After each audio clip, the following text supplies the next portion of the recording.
early on, we just were playing. And what I learned from team sports early on was that you can lean on people. You can support others and people can support you. You have to learn how to communicate effectively. Like we know I always say athletes are the secret sauce. I even whisper, you saw my voice just went down Yeah, because I no, feel right, like right. other people, I don't want to talk bad about them, but we are the secret sauce of the society, right? Like Yeah, you that's right. can learn from us all of these tools that literally are from the locker room to the boardroom. And so it has Mhm. always been something I've been able to lean on and draw through lines from, entrepreneurship and even in the education space, all from sports. Let's put a team together. Let's put a plan together. Let's run that play. Let's Mhm. celebrate together. Let's score together. Let's lose together. Let's pick each other back up. Let's rinse and repeat. Welcome to Limitless Minds, the podcast where curiosity meets greatness. Each week, co-hosts DJ Eitzen and Harry Wilson sit down with some of the most exceptional individuals across sports, business, and beyond.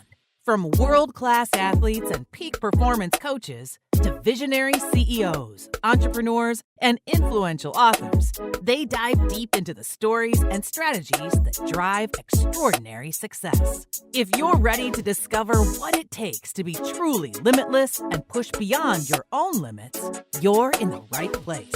On today's episode of the Limitless Minds podcast, we have Monica Livingston. She's a dynamic educator, entrepreneur, and former Hall of Fame athlete with the DC Divas. Leveraging her sports background, she now focuses on leadership, decision-making, and problem-solving. Monica collaborates with top organizations like Google for Startups and the Positive Coaching Alliance to help individuals and groups reach their potential. As a prominent motivational speaker, she has inspired audiences worldwide. Check it out. So Monica, what's up? Thanks for joining us. We're excited to have you on. Hey, Excited to have you on. hey, Yeah. I'm excited to be here. Yeah. see you. Are you in DC today? Yeah, yep. I'm in Okay. DC today. Just got back Good. from New York yesterday, but I'm here and I'm here all week, which is weird. But What? I'm grounded today. I'm Ah. grounded. Yeah. That's good. You know, when you travel a lot, like I think all three of us do, it's nice. It's nice when you get the reprieve to be home and get into a routine, maybe eat right, get the workout in. Yeah, maybe. Maybe love on the family, stuff like that. Right? Might get up early, maybe not. I don't know, Yeah. but it's good to have you. So, but for those that don't know you yet, Yeah. take us back. Give us the Monica origin story. It seems like every Ooh. superhero, right, has their origin story that is, really kind of shaped their narrative and for how Yeah. they've arrived today. So share that background with us. Give us a Yeah. little the sneak peek. Yeah. Sure. I was a kid that struggled in school and became a teacher. Like that's the nuts and bolts of it. And it's funny now because what I get to do, and I put that emphasis on what I get to do, because I think I'm privileged to do this and blessed to do this. But the number one complaint, Harry and DJ, from all of my teachers was Monica talks too much in class. She's disruptive. All of the other kids are listening to her. And I want to say to those teachers, look at me now. Look at me now, right? Yeah. That's right. Yeah. Voice And also, paper, right? what's amazing about that is like you said the word disruptive. Yeah. Like in today's day and age, who doesn't want to be disruptive? I'm owning Right? it now. I'm Yeah. like, Right. Who doesn't I want to should be go back disruptive? and thank them, right? Like they saw it. They didn't That's know right. what to do with it. They didn't encourage it, but they Mm. saw it. And so that's the beginning, was really just trying to figure out who I was after this like really poor educational experience. And here's the thing, my parents sent my brother and I to private schools. So you think you're supposed to get the best education and all that. But for me, really what it was just this people trying to control me and keep me away from being my authentic self, at every turn. And so I decided, probably after I changed my major for like the fifth time in college, my parents were like, listen, I don't care what you do, this one's gonna stick, right? You gotta Yeah. get me in Yeah. 5 years. And so I thought, why not education? And I thought, all I have to do is do everything different. That's it. Just do Yep. everything different. So that's where it began. It really just began in trying to create a space initially for students that was different than my experience. And I thought I had some insight to be able to say, well, we don't have to just do it that way. How about we do it this way? This is what I wish I would have had. So let's try it. So I went into special education because that just seemed where, any marginalized community, and there was a lot of that stifling, especially in special education. Get the kids to assimilate, sit down, do normal. I wish somebody would tell me what the heck normal is. I'm still looking for that definition, right? I think normal is all of us, right? Yeah. And so, yeah, that's kind of where it began, and I've been going full steam in education-isk spaces ever since. So Monica, I know just, from being friends with you now for over a year, right? Yeah, I think is when we first met back in the Google days. Just some kind of friendiversary on Facebook or something. We should have done that, right? On LinkedIn. I'll today. Yeah. But I know athletics and sports plays a big role in your DNA and who you are. Tell us a little bit about that and what sports has done for you. Whoa. So my dad was a PE teacher. So we were always around sports, and he coached my brothers, since my brother was 5, played football. He did all of that. And so he really instilled this whole like sports athletics, thing. It was part of our family. That's what we did on Saturdays. We went to games, whether it was my basketball game or my brother's track practice. And, my dad was a PE teacher, athletic director, coach at the high school. And he played for the New York Giants for 3 days. Okay. And and people laugh when I tell that, and I'm like, well, your daddy didn't play for 3 days. Now, what I found out, he's since passed. I miss him every single day. But what I found out from my mom was that he told us all growing up, we thought he only played for 3 days because he blew out his knee. Turns out he just wasn't that good, and he got cut in training camp. But I'm gonna keep the first part of the narrative and let the second part go. My daddy played for 3 days. Yeah, that's right. Yeah, early on, we just were playing. And what I learned from team sports early on was that you can lean on people. You can support others, and people can support you. You have to learn how to communicate effectively.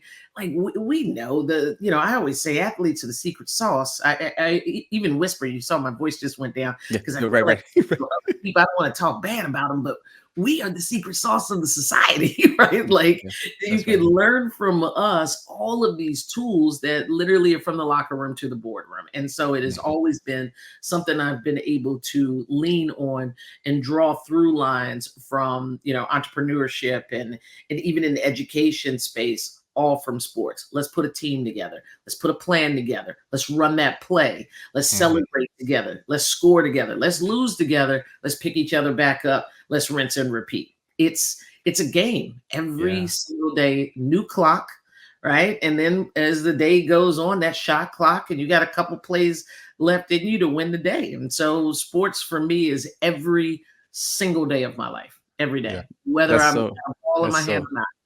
That's so interesting. I so many parallels. It's funny. My mom was a physical education teacher too, as well. Oh, wow. So I didn't realize that. I know Harry's got some similarities with you too, with his father and his background as well. Yeah. Harry. Well, yeah. I mean, so my grandfather was, got his PhD in education, and spent a number of years as the head men's basketball coach at Jackson State University. Wow. Tennessee State University, and that ended up taking him to Norfolk State University. So obviously he spent pretty much all of his career with HBCUs, but he took that PhD and where he was focused on sports and education, and ended up being the president of Norfolk State University for 27 years, I believe. That's 25 amazing. Years.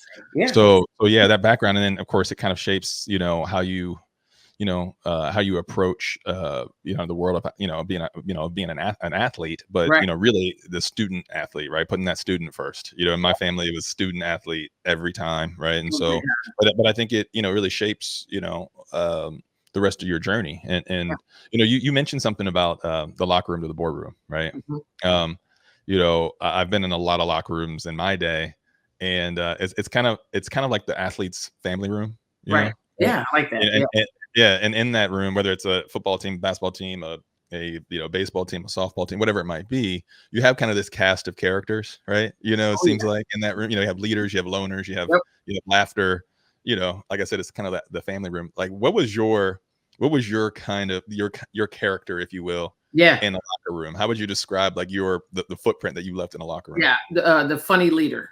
Like I'm on joke time, most of the time I can pick people up with my humor, but we're going in a direction now. We're not just playing games and laughing just to be hee. Like, Right. this is one of the tools to get that W, right? And so I think that was my footprint. And so much so that for a while, Harry, I didn't want to coach. Like I had a ankle injury, which we can get into, like that kind of fast forwarded my retirement, so to speak. And immediately coaches were like, hey, we still want you. We want you to coach.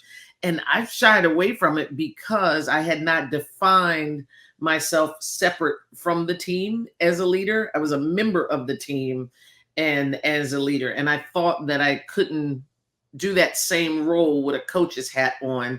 Now my friends are still the people that now I'm going to be authority over. So I pushed that aside early on and thought that, I don't need that hat to still be able to impact and lead this team the same way I was leading it as if I was, in uniform and playing. So even after I was injured and done, that was still my role. I was still on the sideline, infecting humor, but then still saying, hey.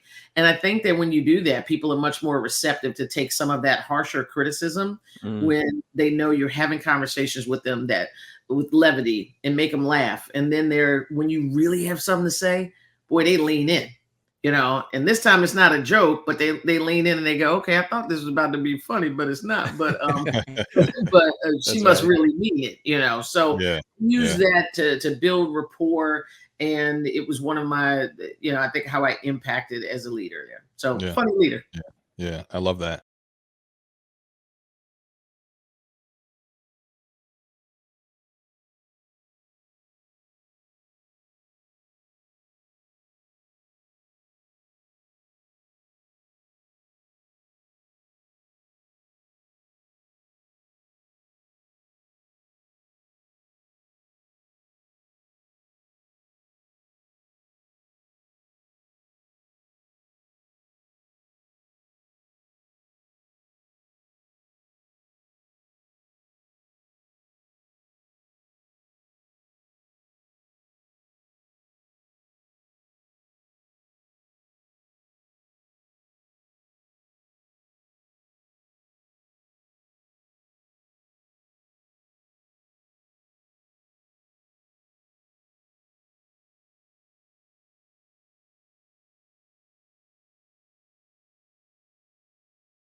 I think a lot of listeners and folks that are viewing this, the average person, of which I am, oftentimes wants to know, like, how does a female get into football? Right. Yeah. And when I say get into football, I'm not talking about watching it. I'm not talking about rah. Obviously, your dad had his stint, his 3-day stint, 3.5-day stint. But so obviously that probably part and parcel inspired you to play. But obviously there, are barriers, obstacles, perceptions. You mentioned, folks spent most of your time kind of fighting that box people are trying to put you in. How did you get into football and then lean into it and say, no, this is what I love. This is what I'm going to do. And then ultimately become, a Hall of Famer for the DC Divas. How did you get into that? And then baller. Hey, he ain't telling nothing but the truth, y'all. Tell me, DJ. Well, first off, Harry, this is why I love you, because my dad only played 3 days, and you got my back. You already put it up to 3.5. 3.5, because this probably was like a half day, like like get stuff out the locker. You report, you got to report. Yeah. No, you're right. We always got there early, so we give him extra credit. All right, so that's the first thing is thank you. So now we're at 3.5 days. Yeah, we gonna mess around and have a whole season by the time I'm done. But honestly, I played football with the kids in the neighborhood. We lived right in the flat part of the street in the neighborhood. So our mailbox to Kari Gilliard's mailbox were the touchdowns. Yeah. And my brother's 3 years younger than me. And I would get picked before him. He's going to listen to this, but he knows it's the truth. I mean, it is what it is, right? And so I always loved the game, but there was no option other than out there in the street. So I played, basketball, softball, volleyball, the girl sports, right? The ones that we were allowed to play.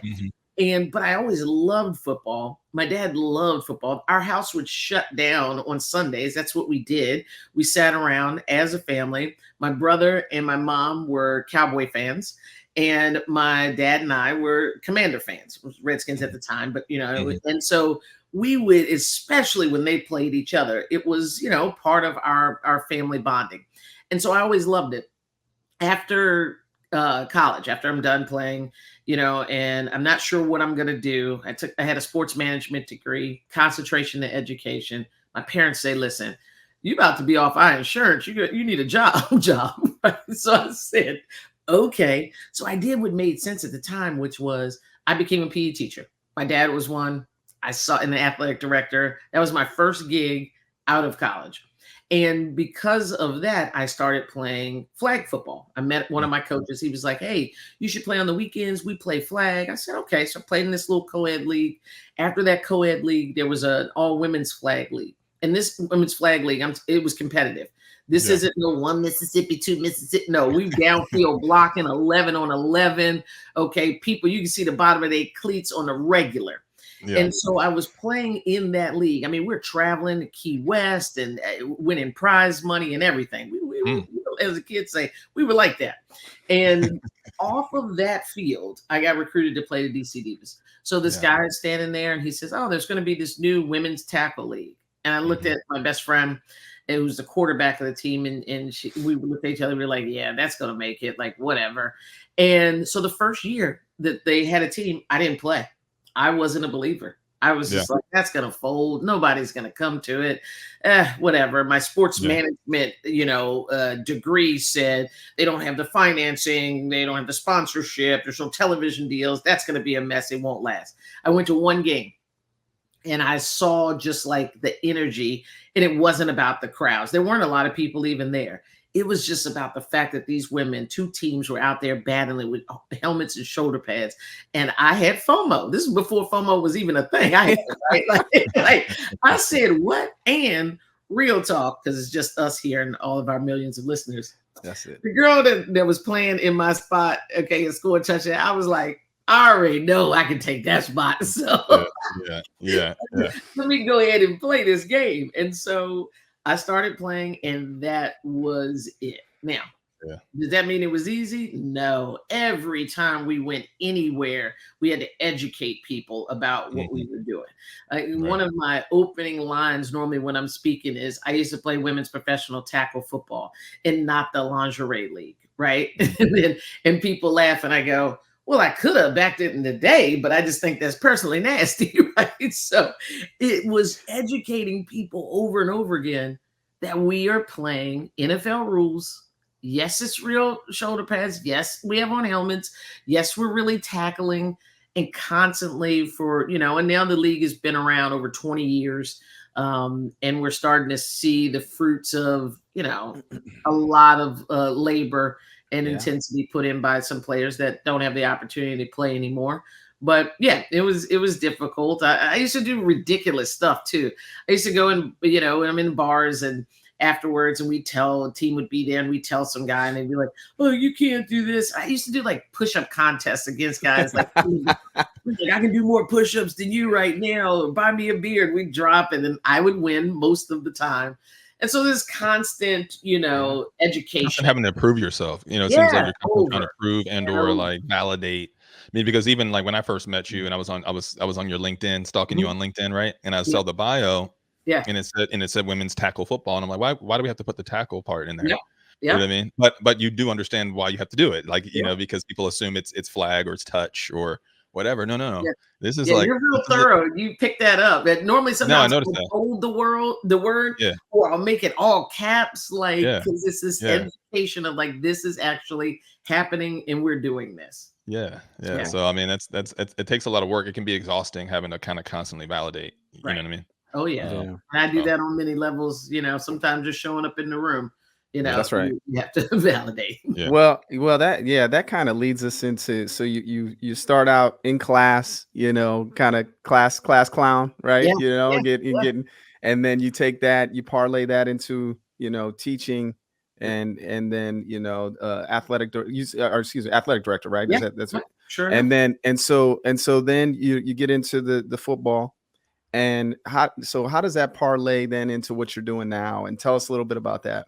Yeah, it's by accident. Like everything, I'm really blessed and just so happy that I really believe when you just follow what you're good at and put maximum effort into that, the rest will come. Like, we say in sports, do your job, the scoreboard will take care of itself. And that's true. If I'm doing my position, I've studied, I've reviewed tape and film, and I've scouted. All I have to do is show up on the field or the court or the pool and do my job. When I turn around and look at the scoreboard, it should be favorable for me if I've done all the things I'm supposed to do. And so it really was, my passion was just, it happened by accident. I'm teaching, and then I didn't like the way things were going with special education. So I sat around with some friends and I said, we could do better than this. We can build our own school. And so I had to talk to a bunch of people about how we would do that. And we built the school in DC, 17 to 22 years of age students that we serviced. Every single one of them had a full-time IEP, and every single one of them had been involved in the juvenile justice system. 17 to 22 years of age, and they read on a third grade level.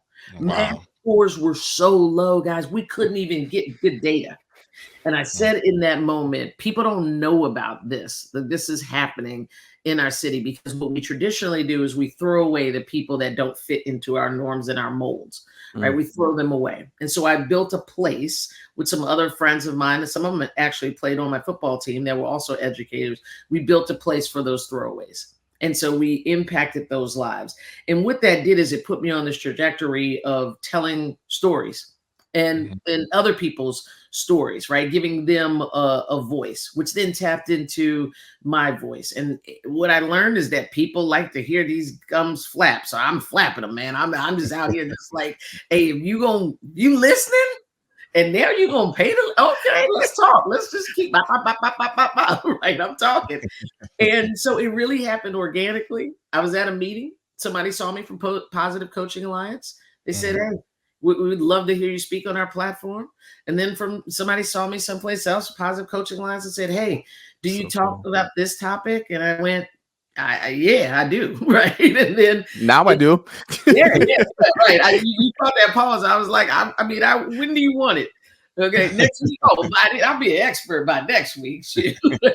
And so I kept saying yes to all of the requests, and it literally just put me in the right spaces, which again, that's why I say, if you just do your job and spend time with you, then the rest will come. And the fact that I'm sitting here, with the two of you is testament to that. DJ and I met from someplace that I was referred to go do that gig, that referred me to do a gig, and I met DJ at that gig. And so cool. It just builds and it broadens, man. When you're doing the right thing, it builds and it broadens. Yeah, no question. And if I may, I want to call out that gig, if I may, Good, right? let's do it. Because these are friends of ours, right? So Google for Startups, Yes. Black Founders Fund. Absolutely. I think there was a DJ was a sales. It was like kind of the sales academy. She taught me how to sell. Look, you know what I mean? You've seen sales increase. You already seen it. Okay, right. It was 8 weeks, right? That's right. It was intense, awesome. but it was awesome. It was fun, and I knew from the minute that DJ was there that he knew what I appreciated about DJ was he wasn't coming as just a novice. He obviously had a experience and was an expert in this. And we have people sometimes in that cohort of all levels. Some people are just starting, they haven't sold yet, and they're like, whoa, I'm blown away. But DJ bought he bought this eagerness anyway, every time. And I could just tell you get a vibe of people. I'm like, he already know this. But he at least held that space for his teammates. That's what I, call the cohort, his teammates, and was able to, when we were in a little small breakout, impart some of that knowledge for them, which made them feel better, because it's not the teacher at the front of the room. It's one of your peers saying, hang in there, try this. And so, I always say the answers, especially when I'm doing the cohort and coaches workshops, the answers are in the room. It's just an opportunity to shake it up, remind us what we do now, and level up, some of those other skills that we have. So just shout out to DJ, and I knew what he brought to that cohort. It was appreciated by me, Amanda, and I know the other teammates there. Yeah, that's Well, what it's like. and I think it's interesting because, the Google for Startups, Black Founders Fund, and the Latino Founders Fund are really valuable resources for a founder, entrepreneur, and then also some folks on their team. We were lucky enough to be awarded a seat on that cohort back Yeah. last year, and it was a tremendous resource. And part of the resource in itself is the community, right? And a lot of the resources they provide are in and around the area of like peak performance, mental fitness, mental health, Mhm. mindset, right? And helping founders, entrepreneurs build adversity Yep. tolerance, right? Build their Yeah. psychological flexibility. And what's really neat and interesting is like needing that resource as a founder myself, right? And then also having an organization, a company that helps solve for that problem, Right, right? right. And kind of compartmentalizing those two things. And so, because obviously you've been a teacher for Oh, yeah.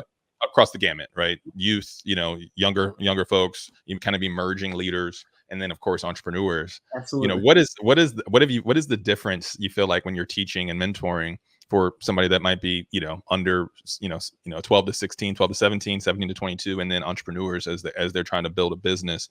Is it the same type of process as far as teaching and mentoring? Is it different? What do you see? How are you seeing founders and entrepreneurs leverage skills around mental fitness and mindset? Like, Yeah, how, yeah. how you, I yeah. don't approach them any differently because Mhm. they're humans. Yeah. And when you look at the base, we all want to be seen, heard, valued, right? And so that's how I kind of approach everyone. And the first thing is you got to build connection. And so I want to know about them. And so I train, teach, mentor, whatever the word is. Hang out is what I like because all the other ones sound like so formal or whatever. I like to chill and hang out with people, Yeah. and then we do some great stuff together. All of the I approach it all the same, really building that connection so that they can feel vulnerable enough to tell me what the issue and the problem is so that we can discover the solution together. And if Mhm. you don't do that, then people aren't open. They're getting a lot of information from you, but they don't know where to apply it or if it even going to work, or if I should have even said that to them because I don't know them. So for me, it always starts with a relationship. It starts with knowing them. It starts with that connection, understanding them and their needs. So I approach it all the same. I think for entrepreneurs, I wish that when I started as an entrepreneur, a serial entrepreneur, that I had some of the tools that we have now. Some of the tools, especially that we do at Limitless Minds, right? Just the fact that I can admit that things aren't going well and then have some tools and frameworks to reset, to Mm. get my mind to, we talk about this all the time that, you'll never outperform the story you tell yourself about yourself. That conversation that you have to have with yourself every morning of who you truly are, that's mad important before the Mm. rest of the day even begins. Because if you don't have that conversation, even when somebody comes and tells you you're great, you won't believe it. You're like, well, they don't know that I'm really not. You start to, because you didn't have the first conversation with yourself. So, Yeah. Yeah. and I think, leaning on tools like that we have at Limitless, leaning on teammates is super important. Being vulnerable really can be powerful. Yeah. It really can be. No Otherwise, question. you're stuck, man. You're just Yeah. like bound up and you're tight and you're like, I don't want them to know that I'm nervous or I'm struggling or that the invoice is still out, Yeah. But if I just say, man, as soon as I get off of here today, let me tell you, 5 people owe me money, DJ. And Harry, like today I got to put my collections hat on, Hey, right? me.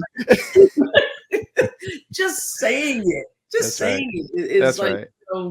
you know, Yeah. yeah,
just running at adversity a lot of times is difficult for folks. I mean, I even saw it.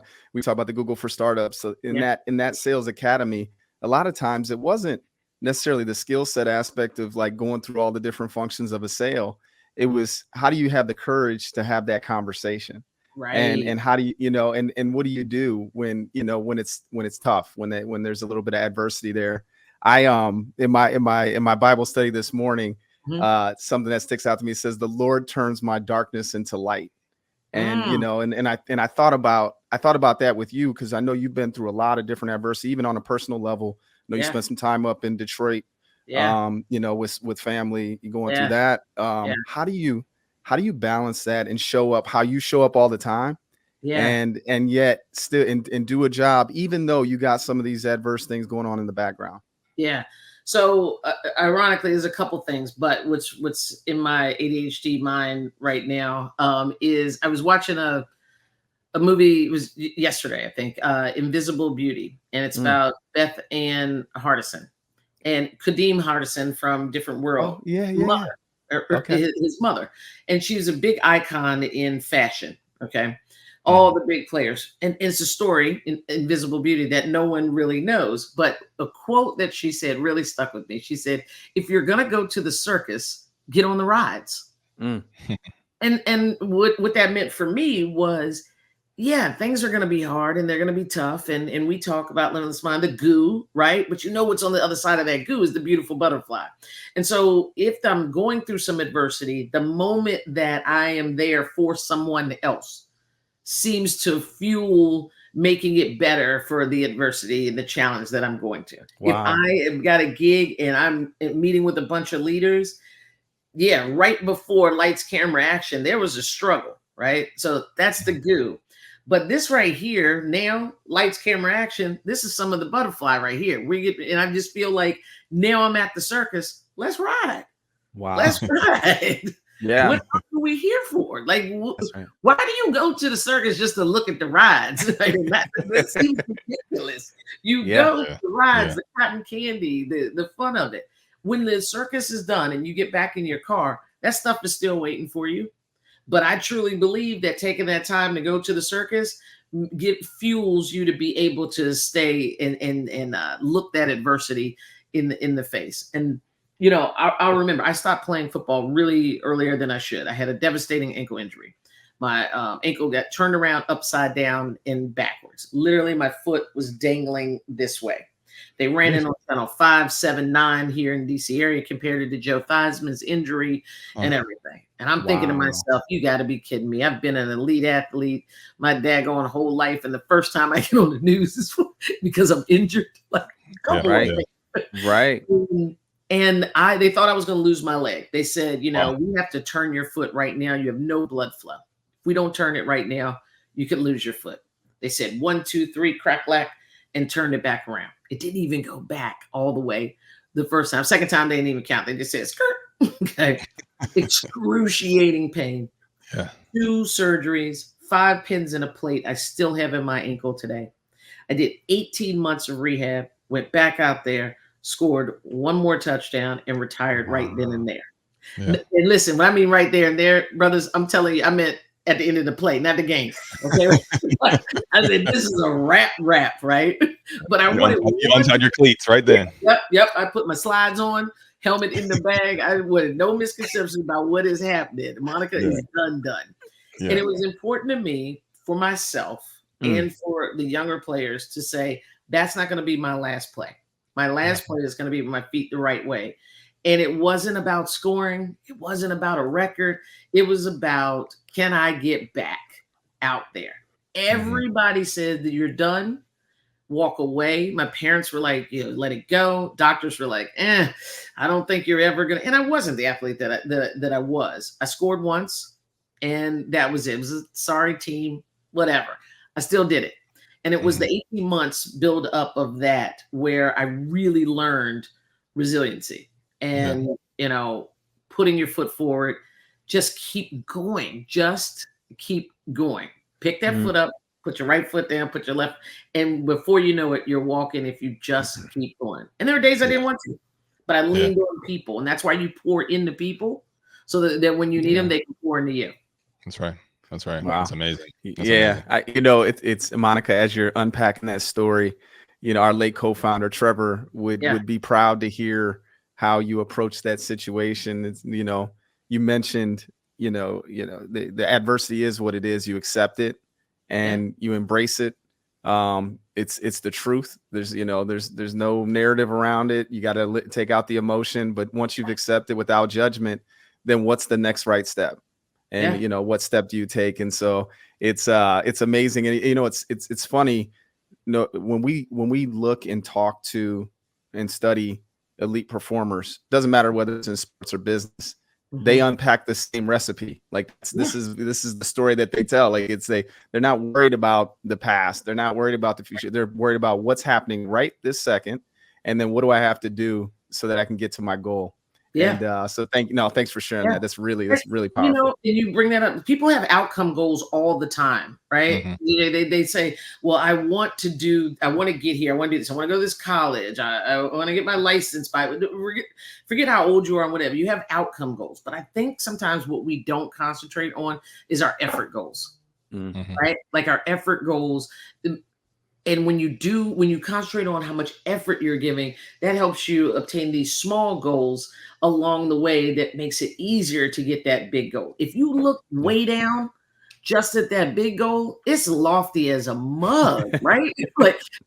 I said I wanted to do what? Oh, never mind. And instead, what you should be doing is looking at, this is the next goal right here in front of me. I'm about to crush that. And then when I get that one, I'm gonna punish that next one. And before you know it, you've made it all the way down in the field and you're standing right in front of the big goal. And you're like, how did I get here? And you look back and you go, oh yeah, nobody starts in the Super Bowl. It's a whole freaking season before that, people, right? Yeah. The small wins help you get to the big win. Yeah. Yeah. We call that the aggregate of marginal gains, right? Boom. The aggregate of marginal gains. It's interesting, like we see, like with some of the companies that we work with and serve, we work with a lot of like new hires or people that are just maybe newly promoted from individual contributor to leader. And when you take on those new roles, like you come in, with those outcome goals, a lot of times thinking you're going to take over the world, right? And you're going to blow it up. You're going to disrupt whatever was in place before. And now you're going to do it differently and kill it.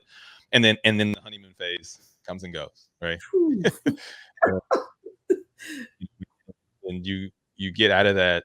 And then all of a sudden the adversity starts sinking in, right? And one thing I made some assumptions when I looked at this, because I saw that you were the CRO, the Chief Revenue Officer, right? National Football Conference, right? Yeah. For the National Football Conference. And in that role, I'm assuming you focus on expansion, growth of the league, new revenue streams, partnerships, etc. Now, what was also interesting when I saw that, I said, this was right in the smack dab in the middle of COVID. Yeah.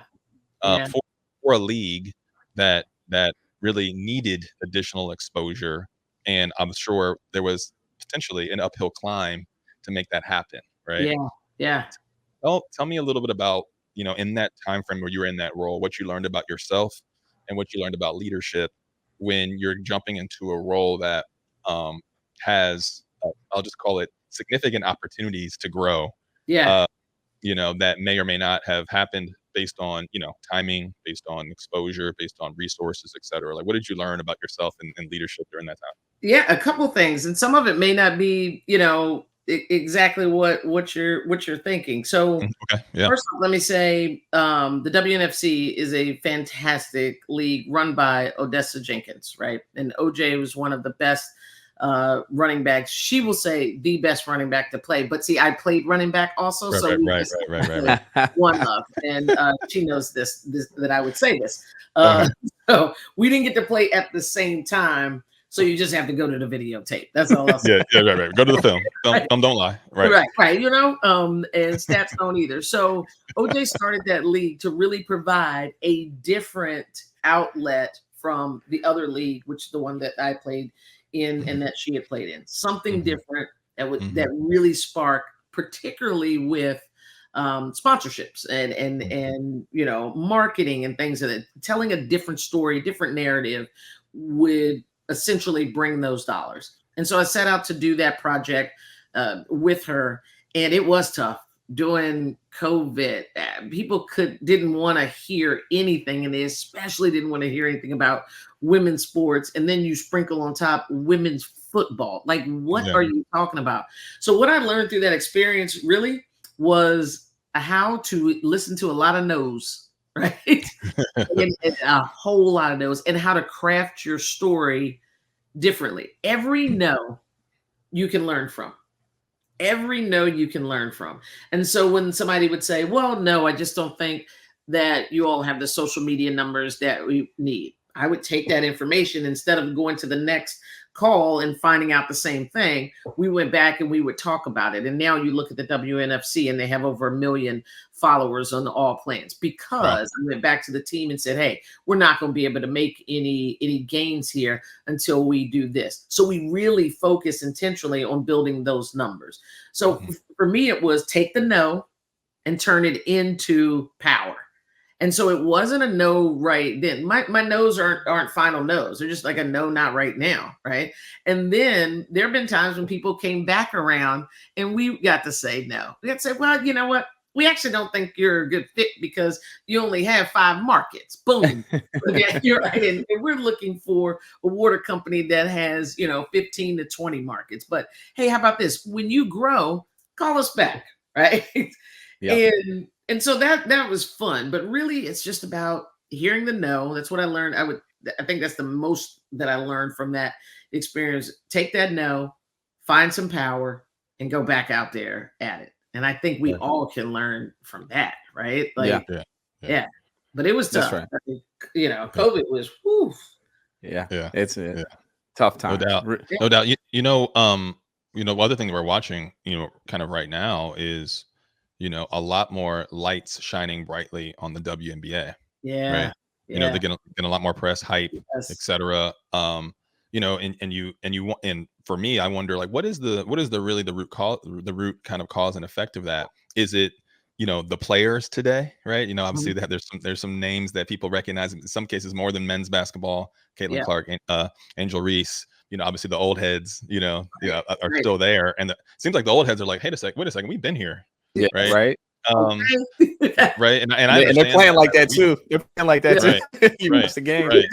Like we've been here. But so is it just kind of that, a time in a season with social media and the kind of the young players coming up? Is there something bigger there? Yeah. What do you think is the kind of the root cause of that exposure and that hype? Yeah, I am so happy and at times jealous. I'm just keeping it real. I'm like, man, if I was 20 in this space right now, that these women are what? Right. Yeah, right. Yeah. You have my jersey on right now. Okay? But I'm happy because it also is like all the work and the vision that me and many of the people I played with in basketball at University of Maryland, Baltimore County, and in football, we can see it. Like it kind of says, you know what, you were right to have that vision. See, people do care. People will watch you. They will respect your athleticism. Funny enough, I played at UMBC with Angel Reese's mom. Oh, that's amazing. Wow. Yeah, her name is also Angel. She played at UMBC basketball then, and I played on that team with her until I tore my rotator cuff. But wow. So yeah, and that's really cool. Yeah, and to see, and she just like her mama. Let me just go ahead and say that, okay? She get it from her mama. She get it from her mama, the good, bad, the ugly, whatever you think about it. She just like her mama. So ain't that girl's fault. That's who she get it from, good and bad. But I do think that social media really, really is the difference. I mean, I have MySpace. Like, come on, you had to know me to check my MySpace page. Like, and now everything is so immediate. So you get to visit someone's home that would never come to a game on this little thing called a phone, and they go, oh, she can dribble between her legs. Oh, she can dunk. Oh, she can shoot the lights out at 3-point as well. I didn't know that because I didn't see it in my community. It's not on my local channel, so I didn't think it was possible. I grew up saying that boys play these sports only. So definitely social media. Now, that I think everybody knows. Specifically for the WNBA, we can cut this part if y'all want to. I think there's a little bad cop, good cop. And I think it's a marketing thing that sells. I think you cannot deny that Caitlin Clark is an extremely, great athlete. I personally have gotten into this with friends of mine. I do not consider her a GOAT.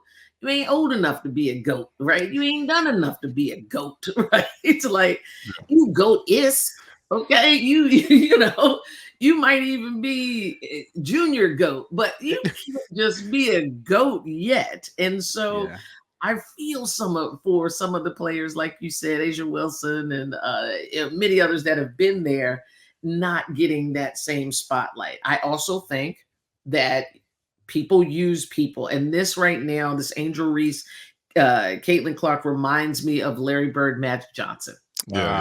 It's that's a great analogy. It is a marketing. They pulled the marketing playbook from that. The only thing that happened then is Magic didn't cooperate because everybody loved Magic. Magic was friendly, and they wanted, bad black guy, with a superstar white guy to pit them against each other. And it didn't work because those guys were true athletes. They were competitors. They played the game. They were nice to each other, etc. Right. And so I hope that people realize that and don't get swept up in it, because at the end of the day, what I know is those women just want to ball out and they want people to appreciate their skills. Well, what's crazy is that, there's social media, and then kind of as an appendage to that, or maybe vice versa, you have shows like this, like the talking head shows, right? Where, and Stephen A and Skip Bayless, and that kind of, pioneered, I don't want, maybe they didn't, I don't want to discredit anybody else that maybe came before them, but, it's like kind of, modern day kind of pioneered this kind of debate show format, right? And as such, right, you have to take a position to be intriguing, right? And so I think that what we're seeing a lot of on shows like that then kind of move to social media is, people taking the negative stance because it sells, right? And then running with that and kind of being the villain, the media villain on it. And so I think that takes what actually is a really positive marketing tool and opportunity and so on and so forth, and makes it kind of, good cop, bad cop, black versus white. Socioeconomic versus socioeconomic, Iowa versus Maryland, whatever, right? And so to your point, I hope that people don't get lost up kind of in the hero and villain, good cop, bad cop kind of environment, and also just enjoy the fact that women's basketball is getting its shine that is probably for some time deserved. And so I think it's really interesting. It's been kind of a really fascinating little case study, And it's good for, little girls everywhere also, right? To you don't have to just play softball and volleyball and tennis and golf. Nothing wrong with those sports. I just happen to suck at them, but but you can, it's this vastness, right, that we want to promote to all of our kids, all of our young people. We want them to, sky's the limit, all these little sayings that feel good. We want them to actually believe them. And I think that when they can look on that TV and say, oh, I can pattern my game after this person and that person, regardless of what they look like, where they came from, they can see the vastness of these choices. They feel seen, valued, and heard, and they can become. All right. And we say representation is key, and it feels like an overused term, but it shouldn't be, because it's the truth. That's right. Right. You want to see folks that look like you out there, and it does. I mean, like, listen, it's when I remember 2008 when Barack Obama was nominated as the president of the United States. I remember how I felt like as a young leader, saying, man, you can do anything in this country, and I think representation is extremely important. Especially as a lookalike, DJ. I mean, as a Barack Obama doppelganger, you definitely felt represented. And I approve this message. There you go. That's right. I mean, it's like a lookalike. Yeah. DJ got the swag with it too, so it can work. I appreciate that, Monica. That's it. I guess we'll give him credit. I guess we'll give him some credit for that. That's fine. Monica, as we close out here, obviously just recently we had the Olympic Games, and I didn't know if I was really wanting to ask you this. I didn't know if there was any story or any individual athlete that stood out to you as an elite performer yourself, an elite athlete. I was wondering that. Yeah. What's it? Quincy Hall, the race that he ran. Mhm. Boy, if you don't look at that race and just think, never ever give up, I don't know what else. Nothing can help you. Like, and it's not pretty. It's not. He looked like he was having a seizure. Like I didn't know what. I was like, he was all right. He said he was pulling. There was no coach that was all his form and everything Just- went out the window. He was struggling to the finish line. Love He that. got there. That's He so got true. It That's so wasn't true. pretty. It wasn't the way it was planned. It didn't look. We're supposed to visualize. I bet the 100 times that he visualized, he never pictured himself looking like crazy like that going across the airplane. Not one time, but he got there. He got there. And so I think that's the most important thing we can all take from that. The Olympic Games is, listen, I say, when you're good, you should be striving to be great. When you're great, you should be striving to be exceptional. And here's the thing: good happens fast. Great takes time. You got to let greatness like marinate. Yeah. A little bit. But it's not always pretty how you get there, my friends. So every morning I get up, I try to do 1% better than the day before. Just 1%. I'm not going to have no lofty goals and whatever. I also start a diet every Monday, but I'm working. But that's a whole nother show. Okay. That's another. So it reminds me, my father-in-law one time, it was on a Wednesday, and they said something about starting a diet. He goes, man, you can't start a diet on a Wednesday. It's true. That's true. That is true. What do you mean it's Wednesday? Like, right. First off, by the time they asked him, he probably already ate at least breakfast and lunch. Oh, he was eating. He was eating already. No, he was deep into eating. Yeah. We gonna start that next Monday. That's and let me tell you, if a Monday starts at the beginning of a month, shoot, watch out. Don't let it be the first and a Monday. I'm going to the gym. I'm doing my workout, and both of y'all's. Okay. Somebody twice a day. You 2 days. Run 2 days. Hard. 2 days in on that Monday. Just working hard. Check on me on Wednesday. Check on me by Wednesday. Oh man, that's good stuff. Well, listen, Monica, we enjoyed you. We'll have to have you on here as a regular guest. Come back because there's a lot more we could talk through, and I think our audience is probably just loving and your voice and the time with you. Energy. There's a reason right that you were named two-time funniest sports celebrity in Washington. Yes. Yeah, there's a reason because you got a great vibe, funny, and I didn't even know they had that, Monica. But look, if they had to pick somebody, it's gonna be you. It's gonna be you. Yeah, it's good stuff. Well, Monica, we appreciate you, and as we always like to say to the audience, you don't have to be sick to get better. We'll see you next time. All right. Peace. Great seeing you, Monica. Thank you. Thank you. All right, Mon, thanks. Awesome. Hey, yeah, awesome. thanks so much. That was fun. That was great. Yeah, we could have gone on. You could have gone on all day. I know, right? I know. I was looking at the thing. I'm like, oh crap. Yeah. Story of my life. Somebody standing in the back. 5 minutes. I'm like, okay. It's That's awesome. When did you start hooping? Like, what age were you when you started playing ball? Like 10. Okay. Yeah. It's funny. One of the questions that I had, I was going to ask you, what would you tell? It actually was 10-year-old. What would you tell your 10-year-old self, knowing what you know now, and from like as a youth athlete? Right. As a youth athlete. Yeah. So like, because there's a lot of parents are listening to this, and a lot of times we're listening to it to say, okay, how can I better, myself as a professional? But then they immediately think about their kids. They immediately think about their kids. Yeah, that's what it is. That's right. At 10 years old, fun has to be the main ingredient for a young person playing.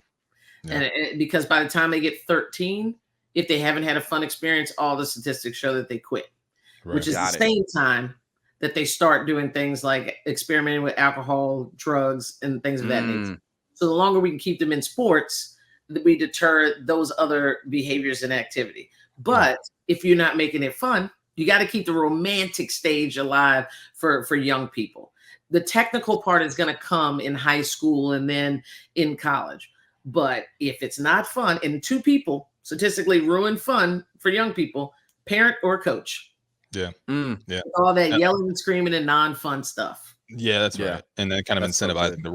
incentivizing outcomes versus Yep. the effort goals, right? Like you Yep. mentioned, right? I think what's your philosophy on multiple sports? I mean, because like it seems like today, and when we were coming up, multiple Yep. sports was like, well, duh, right? Right. Yeah. And I think that there's still a philosophy around that relative to our generation and having kids, but you kind of get socialized into travel ball, Yep. which then kind of creates this snowball effect of like, well, I got to play year round because Yep. so-and-so's playing year round, and I don't want them to I disagree with it. I think we miss so many lessons. I think let them play everything. They're going to be better at one sport than the other, and they need those same lessons to carry into the sport they're good.